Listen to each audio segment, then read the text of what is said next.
dari kelas 1B, 2B berjudul Nyai Roro Kidul.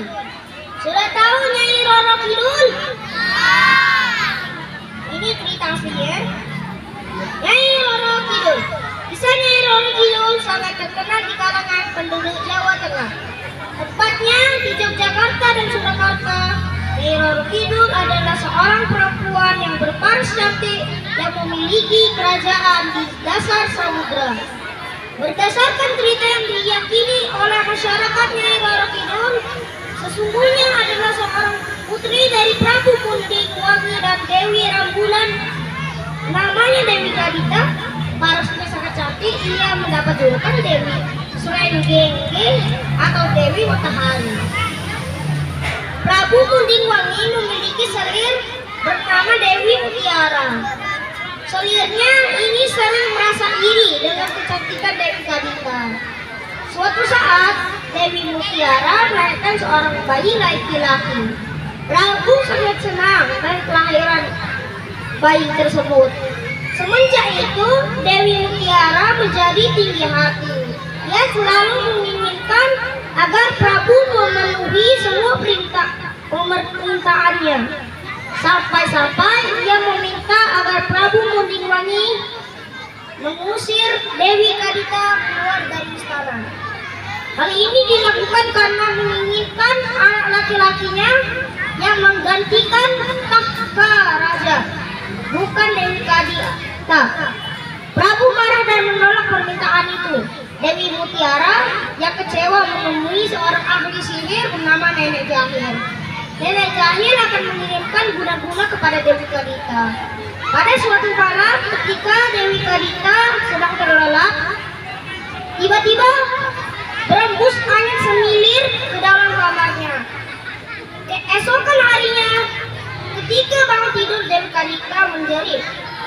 Seluruh tubuhnya penuh dengan borok dan kuris. Borok di tubuhnya bernanah dan mengeluarkan bau tidak sedap. Akhirnya dengan berat hati Prabu Kunting Wangi menyuruh prajuritnya untuk membawa Dewi Kadita keluar dari istana dan meninggalkannya di tengah hutan. Prabu tidak mau istananya tergoda dengan seorang putri yang berpenyakit. Sampai di hutan belantara, Dewi Kadita ditinggal seorang diri selama 7 hari. 7 malam ia berjalan tak tentu arah. Akhirnya sampailah ia di Laut Selatan. Dipandanginya lautan yang sangat luas, air laut yang berombak seolah memanggilnya untuk terjun ke sana. Ia pun menyerburkan diri ke laut. Tanpa disangka, tubuhnya pulih kembali. Ia menjadi putri yang sangat cantik jelita dan mendirikan kerajaan di dasar samudera. Ia kemudian menjadi Nyai Roro Kidul, penguasa di Laut Selatan. Para raja di Jawa Tengah dianggap memiliki hubungan yang erat dengan Nyai Roro Kidul. Cerita ini terdapat di dalam babat Tanah Jawi. Hubungan tersebut sudah dimulai sejak zaman kejayaan Senopati. Senopati adalah pendiri dinasti Mataram. Sebelumnya, ia dikenal dengan nama Ngabehi Lorik Pasar. Ia sudah lama mendambakan dirinya untuk menjadi raja yang berdaulat.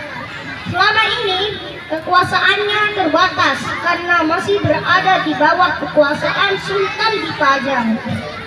Suatu saat, Senopati melihat ada bulatan cahaya besar, kelapa, turun ke bumi. Cahaya itu mengeluarkan suara menggema. Wahai Senopati, cita-citamu sebentar lagi akan terwujud. Bersabarlah dan jangan pernah menyerah. Ramalan cahaya bulat sebesar kelapa itu membuat Senopati merasa sangat gelisah. Namun Senopati tidak melakukan apa-apa. Pamannya yang bernama Ki Jurumartadi kesal dengan sikap Senopati. Senopati, bagaimana engkau bisa berhasil jika engkau hanya berpangku tangan saja? Berusahalah anakku, nasihat Ki Jurumartadi. Baiklah paman, tapi aku ingin meminta bantuan paman untuk pergi ke Gunung Merapi. Mintalah petunjuk kepada para makhluk halus penunggu gunung. Apa sebenarnya yang harus aku lakukan? Ujar Senopati. Ki Juru Martani setuju dan pergilah dia ke Gunung Merapi untuk meminta petunjuk. Selama pamannya pergi, Senopati masih dirundung gelisah memikirkan bisikan dari cahaya itu. Pikirannya melayang-layang.